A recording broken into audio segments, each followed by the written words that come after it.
Hey, what's up, YouTube? This is Game on Cloud 9 here, and I'm here to bring you guys a new Bleach chapter 548 prediction.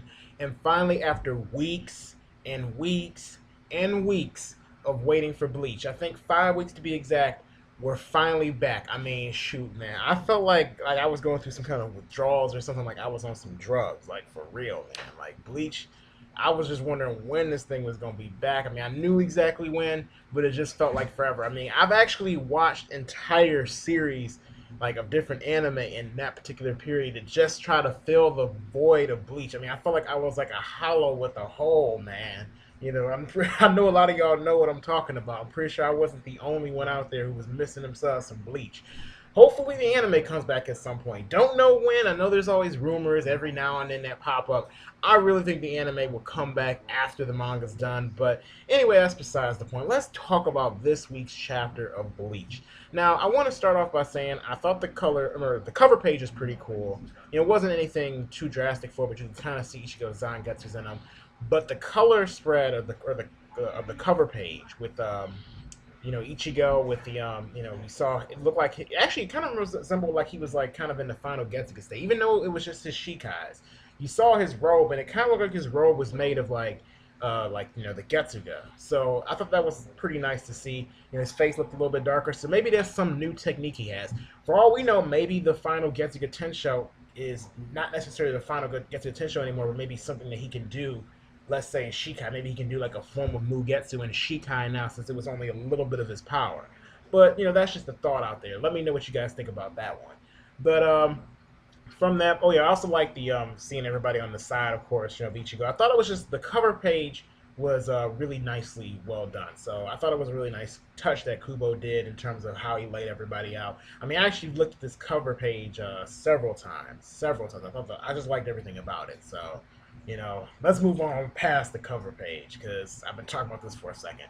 The beginning of the chapter, of course, kind of leaves off a little bit where we were at before, except the fact that we see Ichigo grabbing his two Zangetsus. So it kind of makes me wonder if a ton of time has passed. I mean, I've saw some other reviews of other people mention this. One of my other friends actually mentioned this as well, that he thinks that maybe a lot of time has passed. I'm not sure if a considerable amount of time has passed, but it makes me wonder if maybe a few months have passed because it looks like he's been training or something like that. So I don't know. I mean, I wish it would have been a little bit more clear before, since we're all seem like we're guessing. But I'm gonna go ahead and make an assumption that maybe a few months have passed, that everybody's trained, got stronger, especially considering the fact that Kiraku is already back in Soul Society in this chapter, and he seems like he's been back for a minute based on some of the things he says. But yeah, in the beginning of the chapter, basically, we see, all the Soul Society looks like it's getting switched out, and the main thing we end up finding out after the intelligence bureau, after they started freaking out and wondering what's going on, they see all their technology disappearing or whatever, and one of the sterners appears out of nowhere as far as they know, and they're wondering how he got in there, what happened, why did they get transported, and he's saying, well, I've always been here, pretty much. They've always been right under their noses, and I know that Juha Bach even mentions in this same chapter that basically, that Vandenreich means invisible empire, and that they've been under Soul Society's noses this entire time. They've been within the shadows of Soul Society, which I think Tekken 101 made that theory before about that, So I mean, everybody's got to give him props. And by the way, make sure you subscribe to Tekken 101. Definitely a good YouTuber. So check out his channel. But yeah, I believe he made out that that he made that theory before. So obviously, I mean, kudos to him for that, because that was something I didn't really think. I thought maybe it really was its own separate dimension. I mean, to a degree, I guess you could still call it its own separate dimension, but it's still a part of Soul Society, so it's not like a entirely different realm, if that makes any sense. They're still in the same space. So I don't know. It's kind of weird. But from that point on, we end up seeing. Oh no, I know we also saw Ukitake in this chapter. I think that happened in the earlier point of the chapter. I'm kind of getting the chapter a little out of order because I can't remember off the top of my head in what order everything was at. In fact, let me take a quick look. I'm trying to remember if Ukitake. Hold on one second, guys. Don't click off. Hold on. Let me just see. I just want to see if Ukitake was before. or if he was after, because then I'll know exactly how the chapter went. Okay, now no, I think Ukitake was in the earlier part of the chapter. Ukitake basically ended up seeing, they his people ended up asking him or telling him, what's going on, like, hey, Captain, we're in trouble. And it almost looked as if that he was doing some intense training or something, unless he was just bathing or something like that. But it looked like he was, doing something. And I remember Kubo said one time in an interview that Ukitake is supposed to get better for this arc, so we'll be able to actually see Ukitake probably really do something.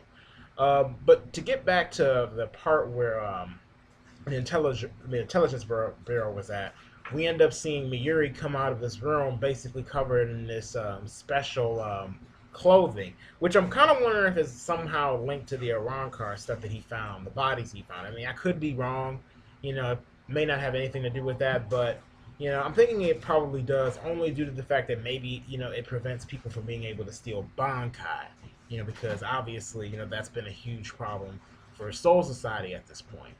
So, maybe that's actually what he's wearing, something so that they can't take away his Bankai.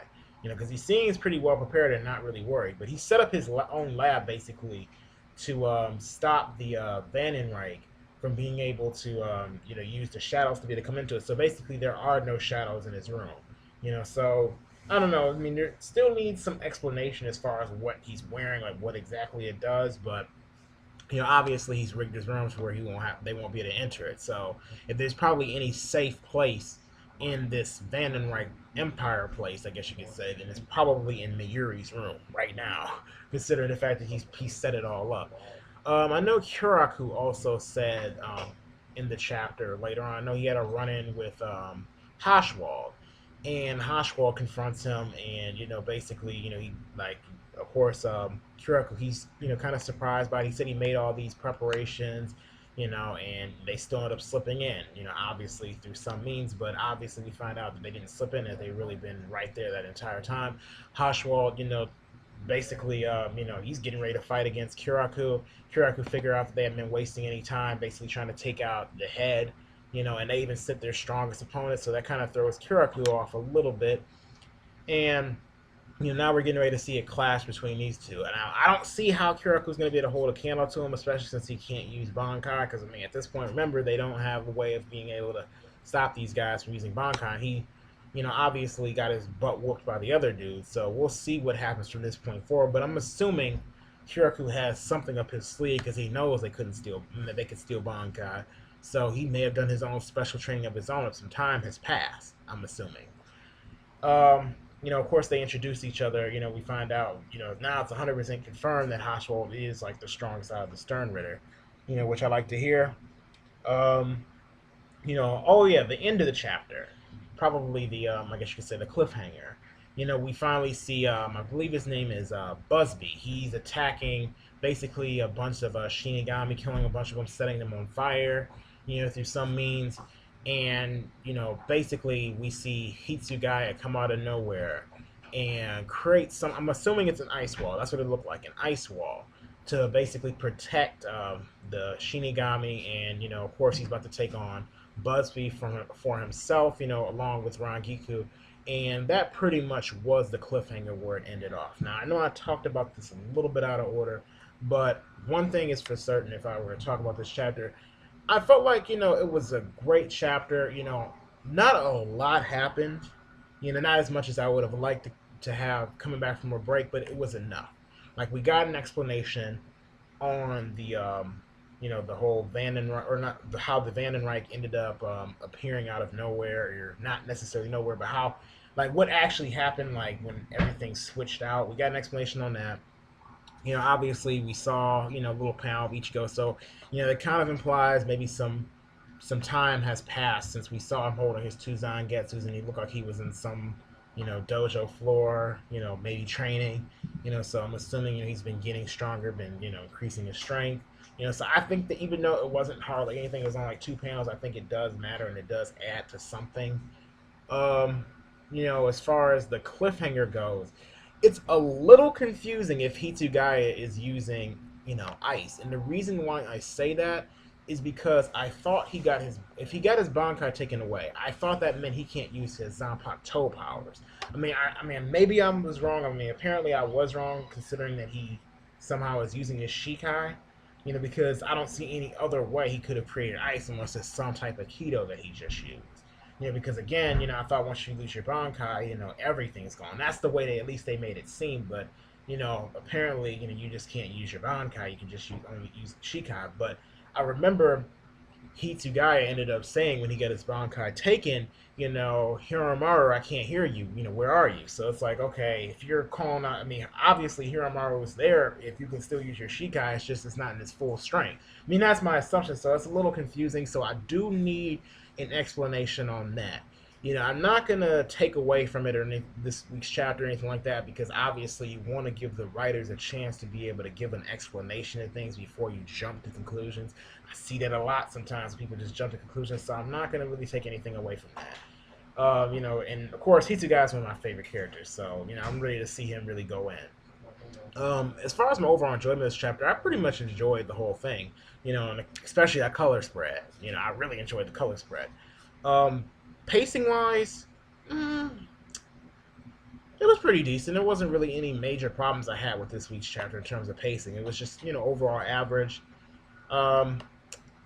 So as far as this chapter goes in terms of like a rating, as much as I would like to put this at like Royal Guard status or like Spirit King, or I should say Transcendent status, I not gonna put it that high because I don't consider this a legendary chapter or anything like that. I pretty much just consider this a basic chapter that was very enjoyable, and I'm definitely glad Bleach is back. So I'm gonna give this a vice captain rating, a lieutenant rating. Which is pretty, basically a decent chapter. Not bad. Wasn't the best read ever, but it wasn't, bad. We got the answers that we needed to get, and that's what matters most. As far as predictions are concerned, since this is supposed to be about predictions, I do think that we're probably in the next few chapters. I think, Ichigo's not going to come around for a while. I'm pretty certain about that. I mean, unless Kubo pulls another twist on us, but maybe we'll see Ichigo training with the Royal Guard a little bit. I don't know. I mean, I'm starting to doubt it. If time has passed, then no, I don't think so. But next chapter may actually focus mainly on Hitsugaya's fight with Busby, since we haven't really had any concrete full-on, full-out fights in a while.